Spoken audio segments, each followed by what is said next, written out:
Hola jóvenes, ¿cómo están? Buenas noches, gusto saludarles. Deseo que estén muy bien, ¿cómo les va? Buenas Buenas noches, noches, licenciado. licenciado. Bien, vamos ¿cómo están? ¿Todo bien? Sí, Sí, gracias. licenciado. Ya, muchas gracias. Ok,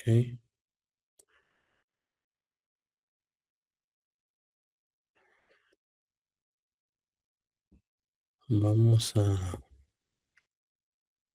platicar un ratito el día de hoy. Vamos a continuar con la cátedra en donde nos retomamos.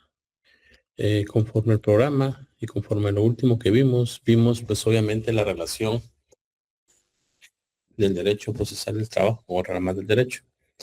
Ahorita ya vamos a entrar a lo que es, precisamente el área como tal, que es la jurisdicción privativa. ¿Y qué contiene la jurisdicción privativa? Pues la naturaleza y los caracteres, la organización funciones que recoge el Código de Trabajo, es decir, la organización de cómo está estructurado los tribunales de trabajo en Guatemala, las reglas de competencia y jurisdicción, tener claro qué es jurisdicción, qué es competencia, ¿verdad? Entonces, pues obviamente, cuando hablamos de jurisdicción privativa, que esa pregunta, pues creo que vino en el parcial, y eso lo tenemos claro, jurisdicción privativa es la especialidad que tiene cada juez específico para poder conocer del derecho procesal del trabajo. Es decir, la capacidad y el estudio que tiene cada juez para poder someterse al estudio correspondiente, poder aplicar el derecho de trabajo como tal. Porque para que un juez aplique el derecho procesal del trabajo, ¿qué es lo que debe conocer?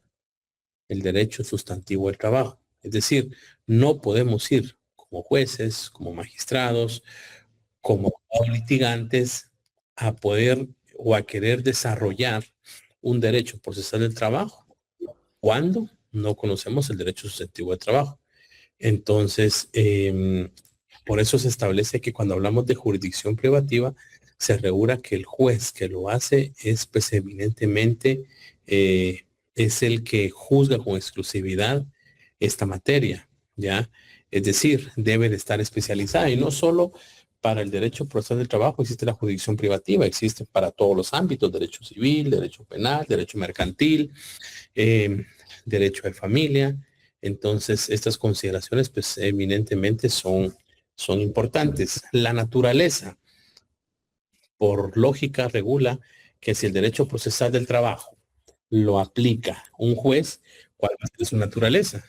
Pues obviamente la naturaleza es eminentemente jurídica, es eminentemente procesal. Y al ser eminentemente procesal, pues obviamente estamos hablando que es pública, es de derecho público como tal. Entonces, de esa cuenta es que la naturaleza jurídica de la jurisdicción privativa del derecho de trabajo, obviamente, es procesal y por ende pública. Eh, Realmente es importante que ustedes hagan esa unidad y esa unificación. Se recuerdan que al principio de clase les supliqué que pudieran tener una integración de normas, tanto el Código de Trabajo como la Constitución. Entonces espero lo hayan realizado, pero si no, aquí va un ejemplo más. Alguien que me lea el artículo 283 del Código de Trabajo, por favor.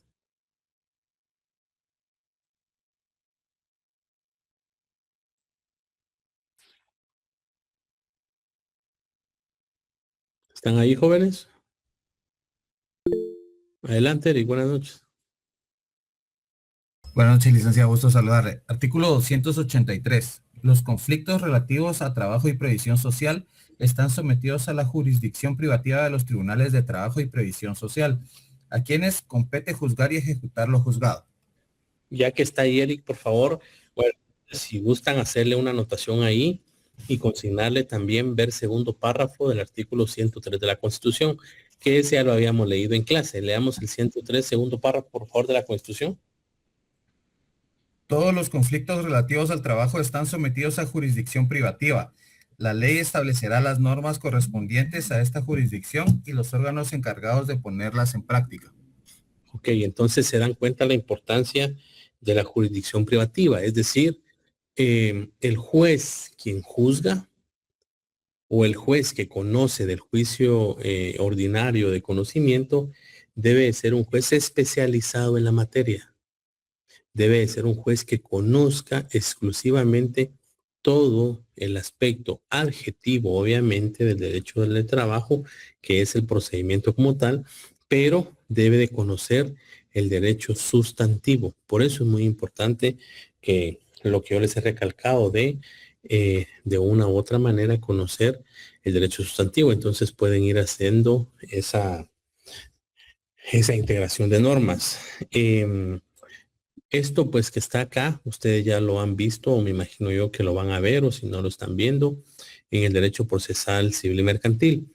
Porque mientras el Código de Trabajo no tenga una reforma, no emita un nuevo Código Procesal del Trabajo, pues nos aplicamos supletoriamente el derecho de enjuiciamiento civil, que ya lo hemos leído en clase, pero vamos a volver a leerlo. Alguien que me lea el segundo párrafo del artículo 326, por favor. Yo, licenciado, buenas noches. Ahora, Alan, buenas noches. 326, segundo párrafo, ¿verdad? Por favor. Las normas contenidas en este título se aplicarán a su vez si no hubiera incompatibilidad en silencio de las demás reglas del presente código. ¿Y el 300 bis? 326 bis. Ahorita voy.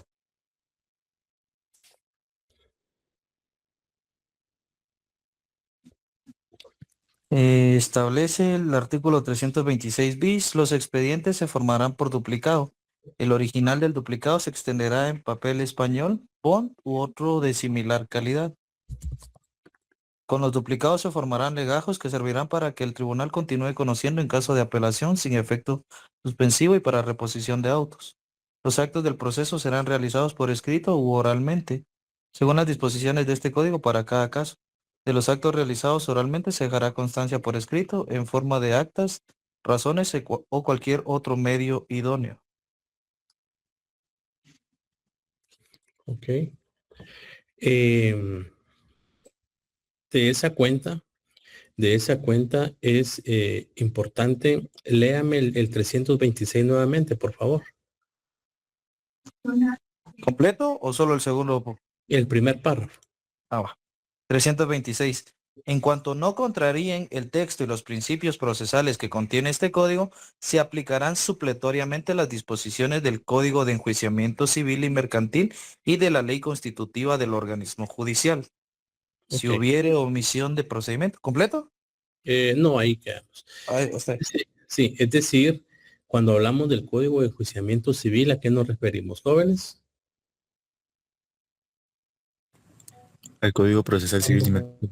Al Código Procesal Civil y la ley constitutiva del organismo judicial, estamos hablando que es la ley del organismo judicial. Entonces, ¿por qué menciono esto? No sé en qué etapa van ustedes ahorita en derecho procesal civil y mercantil, pero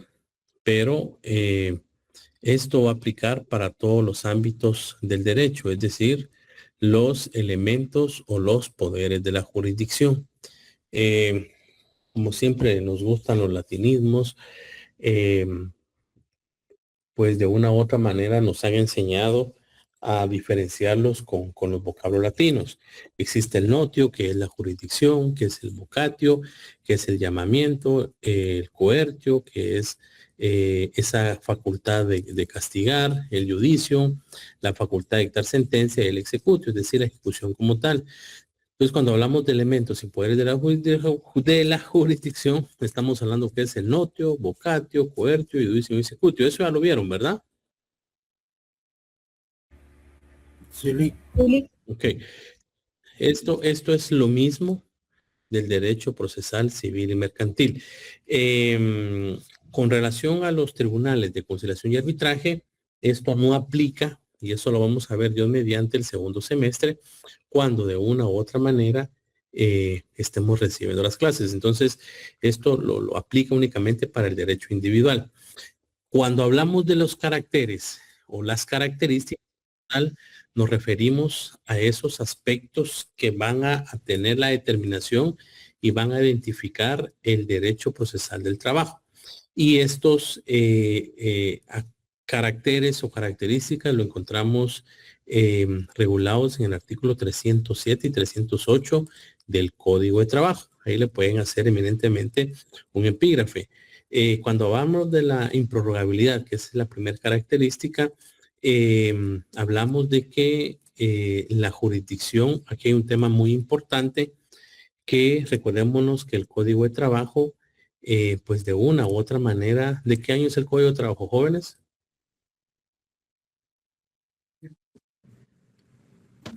¿1961? Sí. Entonces, cuando hablamos, ¿alguien más de cuándo es el Código de Trabajo?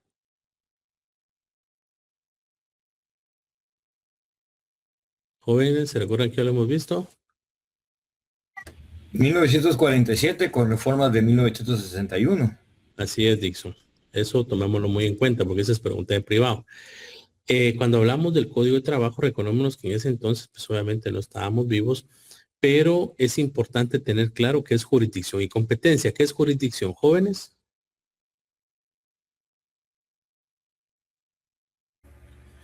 Es la capacidad que tiene el Estado de impartir justicia en el territorio guatemalteco a través de los jueces, ¿sí? Perfecto. ¿Y qué es la competencia? Es el La límite competencia de es esa la medida de jurisdicción que esta se capacidad tiene, puede ser jurisdiccional. por materia, puede ser por territorio, Así es. Entonces, puede ser por ¿cómo se llama? Por cantidad, ¿verdad? por razón de la materia, por razón de la cuantía, por razón del territorio y por razón del grado. Pero aquí hay un tema muy importante. ¿Ya leyeron? ¿Alguien que me lea el artículo 307, por favor, del Código de Trabajo? Buenas noches, licenciado. Buenas noches, compañeros. Capítulo 5, procedimientos de jurisdicción y competencias, artículo 307. Vamos a parar, por favor. Vamos a parar. Vamos a leer despacio. Ajá. Leamos. En los conflictos de trabajo, la jurisdicción es improrrogable por razón de la materia y del territorio. Paremos ahí, por favor. ¿Qué error ven ahí?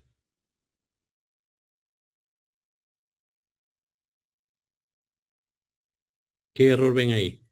Al mencionar materia, porque estamos hablando de conflictos de trabajo, o sea, de algo laboral. Ok. Vamos a hablar de Se únicamente menciona la materia laboral. jurisdicción. ¿Alguien Se más? menciona jurisdicción y tendría que ser la competencia. Ese es un punto de tesis que siempre he mencionado. Cuando hablamos que la jurisdicción es la facultad que tienen los órganos jurisdiccionales de impartir justicia sin distinción alguna, estamos hablando que es la facultad que tienen los jueces de impartir justicia a la jurisdicción como tal. Y la competencia es el límite de la jurisdicción. Es correcto, ¿verdad? Es decir, la jurisdicción es todo el pastel, ¿se recuerdan de eso? Que ya nos lo enseñaron. Y la competencia es el pedazo de pastel. Entonces, este sería un buen punto de tesis, porque lo correcto sería, en los conflictos de trabajo, la competencia es improrrogable por razón de la materia del territorio. ¿Van conmigo? Sí, licenciado. Sí, licenciado. Salvo en lo que respecta a la jurisdicción, que tendría que ser a la competencia territorial, cuando se hubiera convenido en los contratos o pactos de trabajo una cláusula que notoriamente favorezca al trabajador. Por eso es muy importante que de una u otra manera, y así se ha trabajado en los libros. Entonces, eso lo pueden plantear ustedes como un punto de tesis, ya, la improrrogabilidad. No es la jurisdicción como tal. La jurisdicción es improrrogable.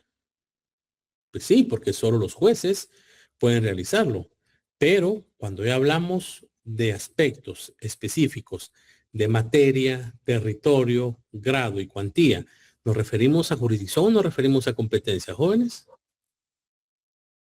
Competencia. Así es. Competencia, licenciado. Así es. Entonces, no tengo en mente quién estaba leyendo. ¿Quién era el que estaba leyendo? Se me fue.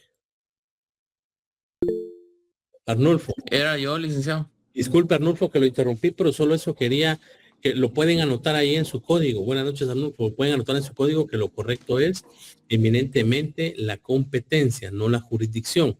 Entonces, hablamos de la improrrogabilidad como tal y establece que la competencia, que es la palabra correcta, es improrrogable por razón de la materia y el territorio, salvo en lo que respecta a la competencia territorial, cuando se hubiera convenido en los contratos, es decir, el trabajo o pactos de trabajo, una cláusula que notoriamente favorezca al trabajador. Ahí es donde aplica el principio de tutelaridad.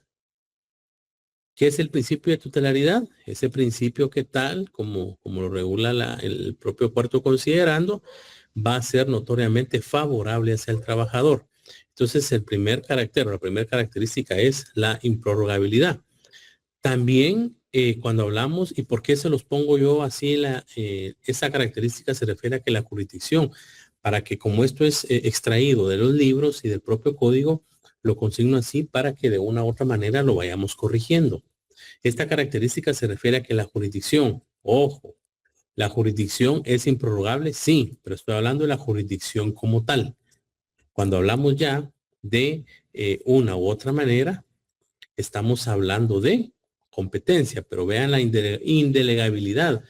Esta característica se refiere a que la jurisdicción no puede delegarse en la persona de otro juez, que aunque posee jurisdicción, la misma se ejerce en distinto ramo. Es decir, cuando hablamos de que puede delegarse la jurisdicción, jóvenes, no. La jurisdicción es indelegable, es decir, un juez no puede venir y delegar a un tercero, a su papá, a su mamá, a su hermano, a su novia, a su esposo, que vaya a resolver el caso por él, porque la jurisdicción es indelegable. Pero cuando esa jurisdicción como tal y la tiene investida el propio funcionario judicial, que es el juez, también el juez como tal tiene limitaciones. Y esa limitación se va a ver afectada con relación a su participación, es decir, la competencia que tiene como tal.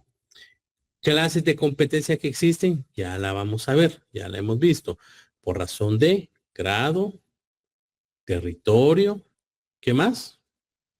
Materia. Materia y Cuantía. Cuantía. ok, ya vamos a ir viendo ese aspecto.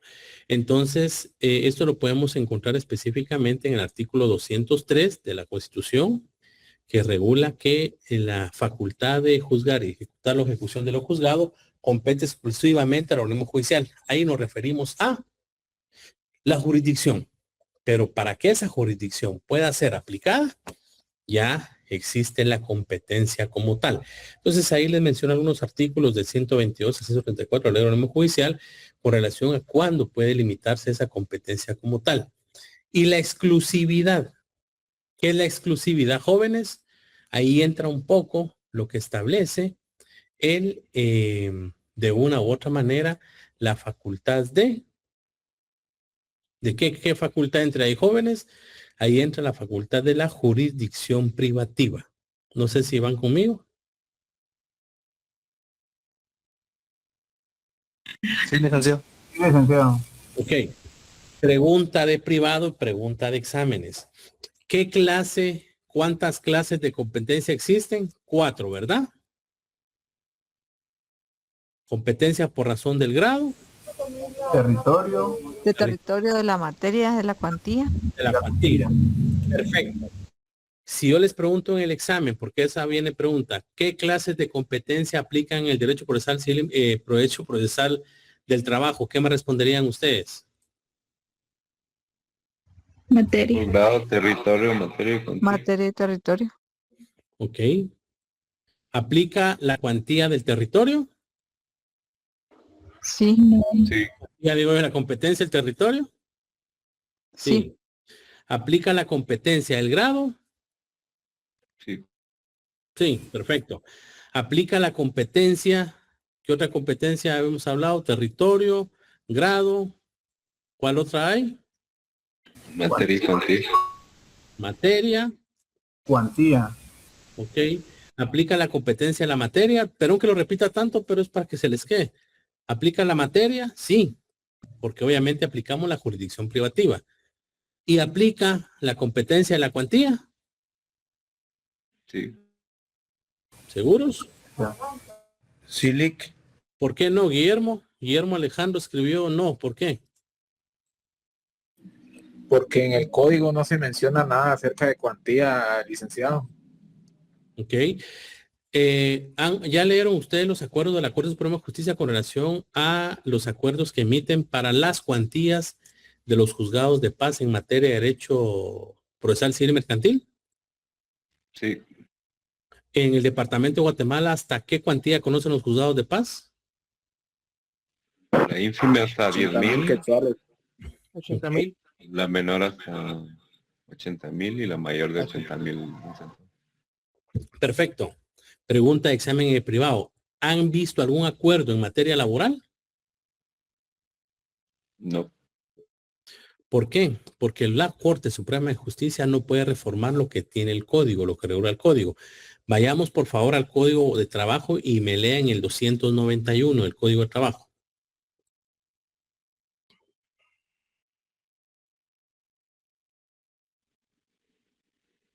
¿Lo leo, Lee?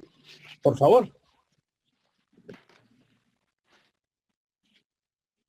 Los juzgados de paz conocen de todos aquellos conflictos de trabajo cuya cuantía no exceda de 3,000 quetzales.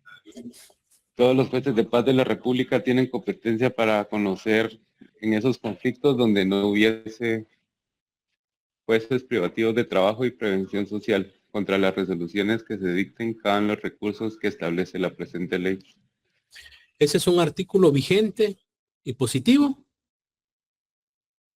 ¿O vigente y no positivo? Vigente no positivo. Vigente no positivo. ¿Por qué, jóvenes? Porque la cuantía es mayor ahora. Porque no Por se- no sé. ¿Cuánto es el salario mínimo en Guatemala? 4,252,28 centavos, incluyendo la bonificación. ¿Ok? Entonces, algún juzgado de paz va a conocer si supongamos queremos reclamar una indemnización por 2 meses o por 3 meses, digamos, para empezar el tiempo de prueba. ¿Algún juzgado de paz va a aplicarlo? ¿Va a conocer? No, no sé cómo se calculará aquí, pero en sí es por un año completo. ¿No? Sí, así con propiedad digo, no. ¿Por qué? Porque al final ese es un artículo vigente, no positivo, y ahí les traslado otro punto de tesis, reformas al artículo 291 del Código de Trabajo para aumentar la cuantía. Por eso es que ustedes ven que en los juzgados de trabajo existe una carga de trabajo muy fuerte, porque yo he llevado casos en donde de una u otra manera una persona reclama 1 año de indemnización u 8 meses de indemnización y prestaciones laborales, y casos donde el que les conté de 30 años. ¿Y creen ustedes o consideran ustedes que los dos casos se fueron al mismo tipo de juzgado en primera instancia, o uno se fue a paz y otro se fue a primera instancia? A primera instancia los dos, ¿le? Así es, Diego, compañeros, a primera instancia los dos. Por eso es que existe el retardo, por eso es un punto muy importante que exista una reforma a este código.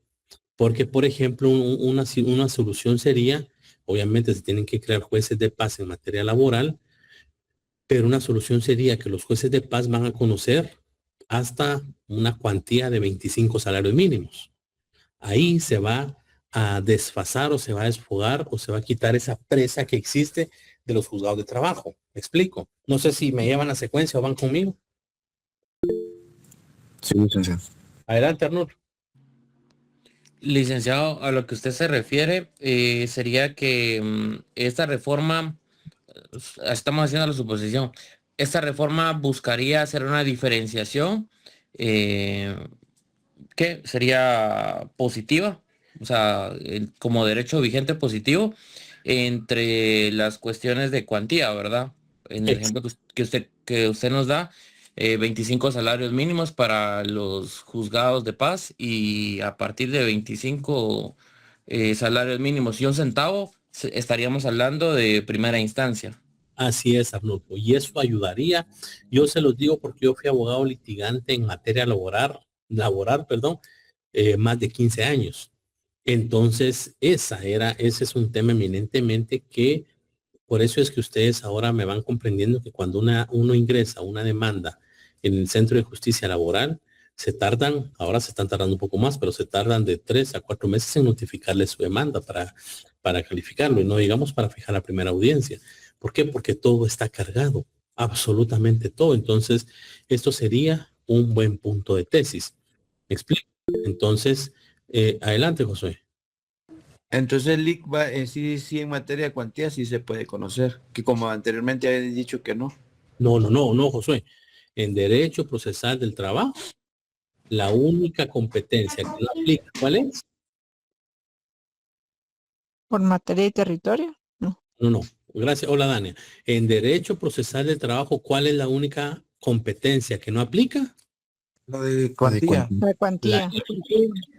Se va a aplicar competencia por razón del territorio, por razón del grado y por razón de la materia. Pero en derecho del trabajo no se va a aplicar en la competencia por razón de la cuantía. Ok, yo le entendí al contrario, LIC, perdón. No se preocupe. No se aplica la cuantía. ¿Por qué? Porque el artículo 291 regula que van a conocer los jueces de paz cuando lo que se reclame no exceda de 3,000 quetzales. ¿Cuánto es el salario mínimo? O sea, si supongamos que estuviéramos reclamando un salario mínimo, ¿tendría capacidad un juez de paz? Hace 15 años a lo mejor sí, pero ahora ya no. ¿Por qué? ¿Cuánto es el salario mínimo ahora? Me acaban de decir. 4,252,28 centavos. Ok, gracias, Arnulfo. Hay un tema muy importante. Yo les pregunto a ustedes muchos aspectos, no porque yo no lo sé. A veces se me olvida porque soy humano. Pero eso es para que ustedes se vayan familiarizando también con los términos. Tienen que conocer. ¿Ya fueron a conocer el Centro de Justicia Laboral? Yo ya. Va, perfecto. Entonces vayan a conocerlo, vayan a ver cómo está formado, vayan a ver cómo está estructurado.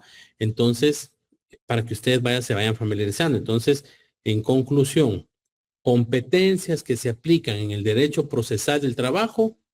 Sí, licenciado, las competencias que se aplican es competencia por razón del territorio, competencia por razón del grado y competencia por razón de la materia. Otra pregunta, ¿aplica la competencia por razón de la cuantía, sí o no? Y razone su respuesta. En el caso de la cuantía no, licenciado, porque el artículo 191 del Código de Trabajo regula que específicamente un juez debe conocer hasta cuando lo que se reclame no excede de 3,000 quetzales. Y aunque está ahí, el salario mínimo está por 4,200, entonces, por lo tanto, es un derecho vigente, no positivo, y por esa acción o por ese aspecto, no se aplica la competencia por razón de la cuantía. ¿Estamos claros? Dígame, Nixon. Sí, licenciado. Una pequeña duda antes de que prosiga, licenciado. Usted había sugerido unos epígrafes en el artículo 307, 308. ¿Me los podría repetir, dispense, para apuntarlos? Sí, lo que mencioné ahí, que no se refiere específicamente a jurisdicción. Por ejemplo, si nos vamos al 307, menciona en los conflictos de trabajo la jurisdicción. Ahí tendría que ser la competencia es improrrogable por razón de la materia del territorio.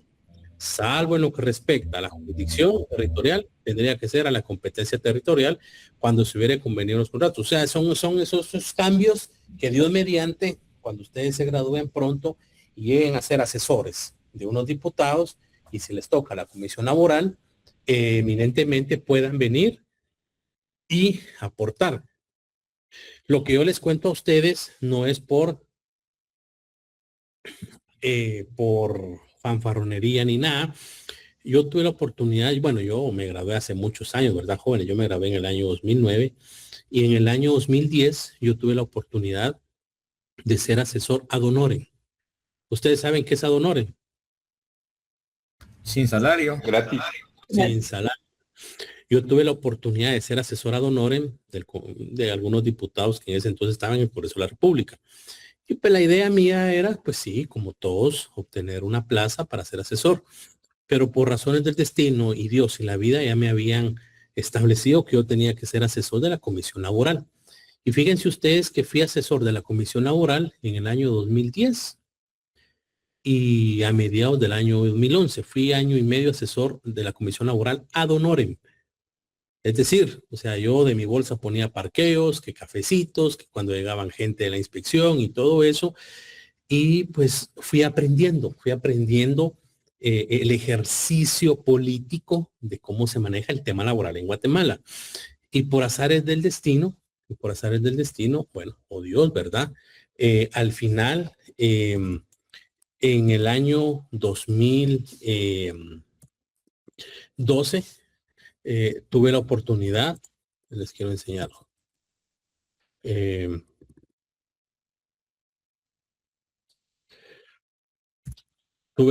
que estoy buscando, aquí está. Tuve la oportunidad de llegar a ser inspector general de trabajo. Entonces, ese año y medio que yo fui asesor ad honorem en la comisión laboral, me sirvió específicamente para tener la claridad de cómo aplicar. Algún día se los voy a contar, de cómo aplicar específicamente una reforma o una estructura sobre el código, sobre la Inspección General de Trabajo. De esa cuenta, cuando llegamos a la inspección, de una u otra manera, promovimos las reformas al Código de Trabajo. Y obviamente en ese ímpetu, en ese aspecto, nosotros estuvimos promoviendo las reformas de los delegados, específicamente de la creación de la inspección como tal, y de una u otra manera, yo salí de la inspección en el año 2015, fue el principio de 2016, y hasta el año 2017 se creó las reformas al Código de Trabajo. Entonces, ¿por qué les cuento esto? Si ustedes, alguien tiene la oportunidad ahorita de ser ad honorem, asesor de algún lugar, háganlo. No van a perder el tiempo, van a aprender, porque eso me sirvió a mí para que de una u otra manera yo aprendiera muchos aspectos, porque recuérdense que es la Comisión de Trabajo y Previsión Social. Antes, hoy la Comisión Laboral, antes era la Comisión de Previsión Social, y también fui asesor. Y por azares del destino, saliendo del Ministerio de Trabajo, a los 3-4 días de haber salido de la inspección, porque obviamente son cargos políticos, me fui de asesor del presidente del Seguro Social. Entonces, y después pues ya fui director. Entonces, lo que aprendí en el Congreso, yo lo fui a aprender y fui a aplicar. Entonces, si se los cuento, no es por presunción o fanfarronería, sino simplemente tal vez es motivarlos a que si ustedes dicen, bueno, mira, te vas de asesor ad honorem, háganlo. Háganlo, eso les va a servir. Y ustedes no saben las vueltas que da la vida, porque todo en esta vida, absolutamente todo sirve. ¿Ya? Entonces, hablemos, ¿está claro lo que acabo de hablar de jurisdicción y competencia? Sí, ¿verdad? Dígame, Elvin. Sí, licenciado. Sí, licenciado, solo una pequeña duda para tener claro lo de la cuantía. Yo ahorita estaba revisando mis apuntes y fíjese que en el curso de Derecho Procesal Civil nos mencionaron un acuerdo sobre cuantía en materia de... discúlpeme. No se preocupe. No, discúlpeme, me equivoqué. Era sobre otra materia. Sí, no tenga pena. No tenga pena. Es parte de... No, si existiera un acuerdo, no es jactancia, yo lo sabría. Pero si tampoco lo sé, pues démelo pues. Pero yo he visto y tengo comunicación con jueces y magistrados de lo laboral por temas de trabajo, pues, por temas del gremio y todo. Entonces, si no existió ninguna modificación. Entonces, creo que esto de competencia de jurisdicción podemos pasarlo, ya lo tenemos claro. La jurisdicción, pues obviamente estamos hablando que es el género. La competencia, pues obviamente ya es la muestra específica como tal.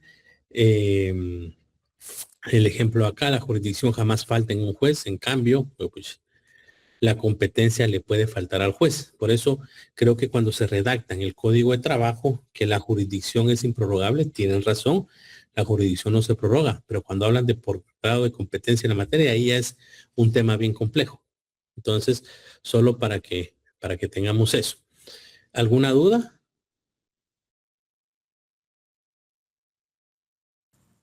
No, licenciado. ¿Estamos bien? No. Bien. Sí, licenciado. Hablamos ahora de la organización de los tribunales de trabajo. Bien, cuando hablamos de la organización de los órganos jurisdiccionales que el Código de Trabajo regula, conforme lo leímos en el artículo 291, menciona a los jueces de paz. Es correcto, ¿verdad? Pero los jueces de paz, obviamente no tienen ninguna participación en el derecho de trabajo, por lo que hablamos de la competencia. Entonces, pero ¿cómo están estructurados a nivel general el organismo judicial? Estamos hablando, creo que eso, alguien trabaja aquí en el OJ, me habían dicho, ¿verdad?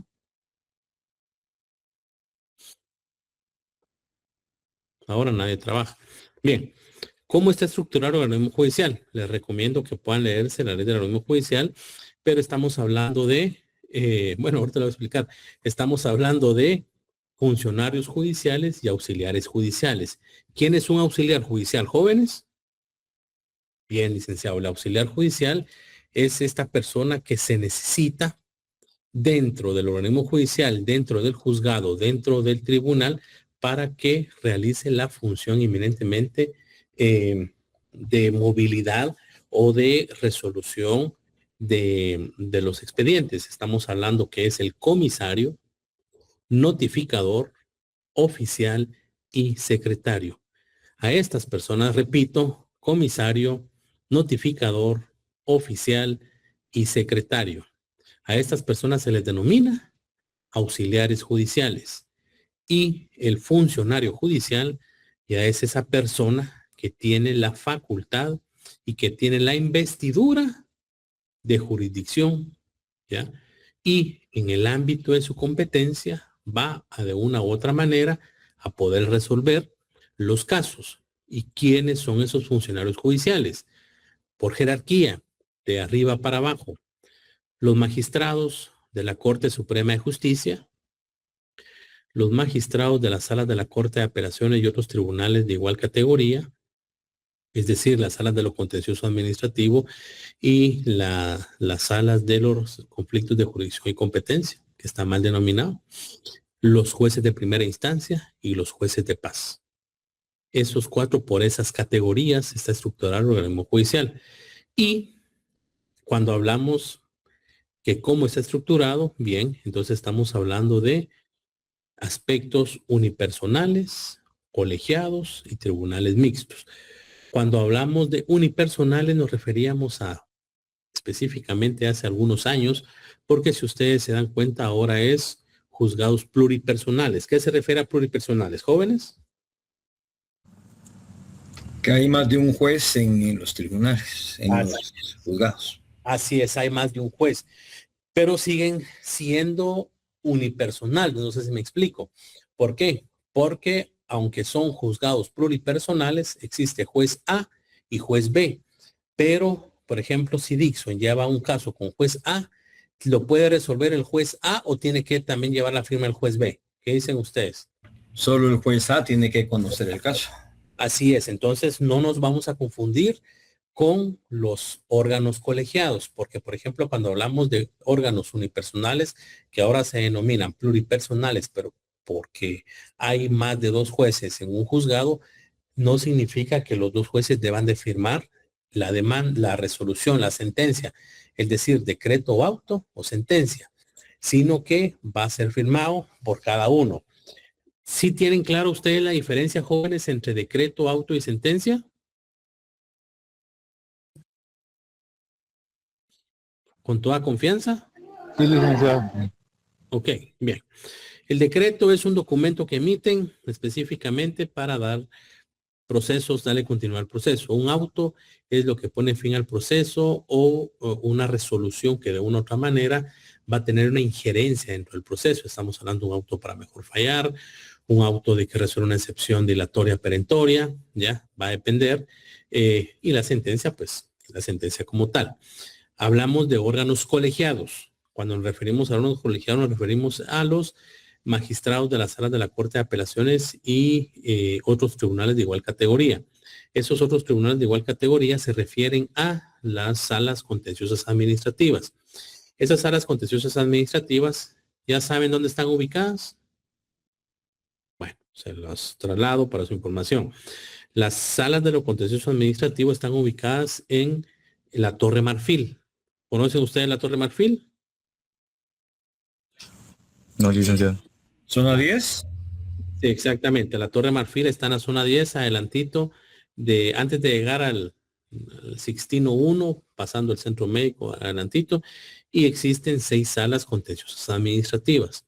La sala primera, quinta y sexta conocen eminentemente casos contenciosos administrativos generales. La sala segunda, tercera y cuarta conocen solo con procesos contenciosos administrativos tributarios, es decir, SAT, municipalidades que tengan que ver con tributos. Y estas resoluciones que emiten estos tribunales o estas salas de la Corte de Apelaciones sí deben de ser colegiadas. No se pueden notificar si uno de los 3 magistrados no firma. ¿Se dan cuenta la diferencia? Conocen los 3 magistrados, obviamente cuando ingresa el expediente se distribuyen los expedientes para cada magistrado y que cada quien trabaje su ponencia o su sentencia, pero no puede notificarse la sentencia si no es firmada por los 3 magistrados. Y los tribunales mixtos, que eso ya lo vamos a ver del 293, 94, 95, 96, 97, el Código de Trabajo, que eso lo vemos específicamente para el próximo semestre. Los tribunales de conciliación y arbitraje, cómo están constituidos. Ahí estamos hablando de que existen jueces de hecho y jueces de derecho, es decir, los jueces legos y los jueces, pues obviamente, profesionales. Pero eso ya lo vamos a ir viendo el próximo semestre. ¿Alguna duda con eso que acabo de explicar? No, licenciado. Bien. El día miércoles, si Dios nos da la vida, vamos a ingresar a la segunda unidad, que ya es el juicio ordinario laboral como tal. El día de hoy, sé que tuvieron un día bastante cansado, vamos a dejarla acá. Y para que podamos el día miércoles ingresar a la segunda unidad, que creo que hasta ahí va a llegar el segundo examen parcial. Y el día miércoles les voy a... espero que para el miércoles ya haya terminado de calificar los exámenes. Para los compañeros que están esperando su examen extemporáneo, me tienen que confirmar si puedo hacerlo virtual porque no están dejando. Entonces, si no, tal vez nos reunimos el día martes o miércoles a hacer el examen. Yo voy a hablar con Hugo, que es la persona que nos apoya, el auxiliar, para que por favor a través del chat les diga, ¿oye? Dígame, Dixon, me levantó la mano, creo. Sí, licenciado, estaba yo apachando botones, pero apaché, pero bueno, aprovechando, nos va a compartir el material, ¿verdad, Lick? Sí, cómo no. Yo sé que sí confío en eso, porque aquí con eso estudiamos. Yo estoy bien ansioso, porque sé que tengo que recuperarme con su clase. No, hombre, no se pongan ansiosos, vuelvo, repito, no se preocupe. El día miércoles nos reunimos, primero Dios, recibimos la clase, y yo creo que el próximo viernes, ustedes que todos lo saben, ya no hay clase, ¿va? Parece ser que no, Lick, que van a suspender desde el jueves. Pero podríamos recibirla si es virtual, para los que quieran, pues. Pero si sí, virtual sí se va a recibir la semana, Lick. Sí, yo creo que el examen entra hasta el día viernes, porque ya terminaría Semana Santa. La idea es ir avanzando, pues, y que ustedes aprendan para que de una u otra manera podamos concretar el trabajo que les voy a dejar. Estoy pensando algo que les apoye a ustedes y que les sirva. Y estoy pensando si, ojo, no es algo estoy viendo la modalidad de la nota, ¿bien? Solo denme en esta semana, por favor. Necesito terminar de ver cómo van, porque hay unos muy buenos, pero hay otros que sí me preocupan. Bien, entonces traten de descansar, jóvenes. Nos miramos, si Dios nos da la vida, el próximo miércoles, ¿oye? Muchas gracias, licenciado. Gracias, Gracias, licenciado. Feliz noche, licenciado.